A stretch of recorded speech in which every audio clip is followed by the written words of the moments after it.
So yon, magandang araw sa inyo mga kaibigan. Ayan yung araw-araw nating pagra-rides, papasok at pauwi ng trabaho. Try lang patakbo ng mabilis dahil wala pa tayong gaanong training para sa proper training. Ganyan lang. Yan ang ginagawa natin araw-araw mga kaibigan. Maraming salamat nga pala sa walang sawang suporta sa panonood, lalong-lalo na sa hindi pag-skip ng ads natin mga kaibigan. Tuloy-tuloy lang at sana huwag kayong magsawang suportahan ako hanggang sa dulo. Yung binabaybay nga pala natin dyan mga kaibigan is yung sa may LTO ng FTI. Ayan, sa may Arca South. Overtake sa kanan, Kamote Rider. Uy, lumiko ng kusa yung camera natin. At ito naman yung sa C6 natin mga kaibigan.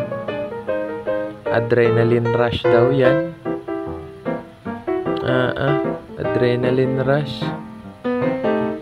At kung makikita nyo dito mga kaibigan, yung isang sasakyan dyan, di ko sure kung Hilux ba to o Ford. Kinain niya yung gitna. Ayan. Ayan yung gitna. Medyo uminit yung silinyador natin dyan. Pagkalagpas dyan, ayan, medyo uminit na nga. Ayan na. Bakbak. Tulong. Hindi nakatiis. Patakbo ng mabilis.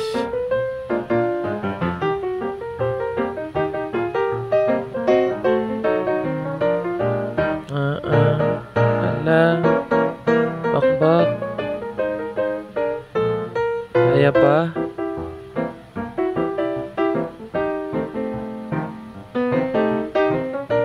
Daan-daan lang. Kasi marami ng motor sa harap.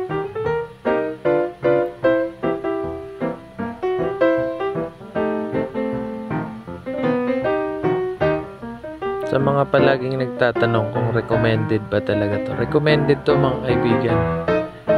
Ang unang ano ko lang sa inyo is yung pagkabili nyo ng motor na to. Pasadya agad kayo ng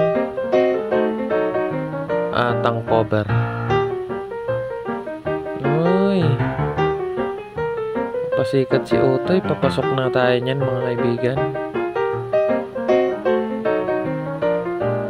At bumitaw ata dito si Utoy ng manibela. Ala, bakbak dong.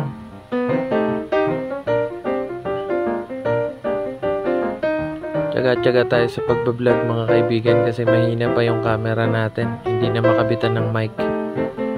Kaya ganyan na lang muna. Road trip, brum. Ayan o. Bumitaw na nga.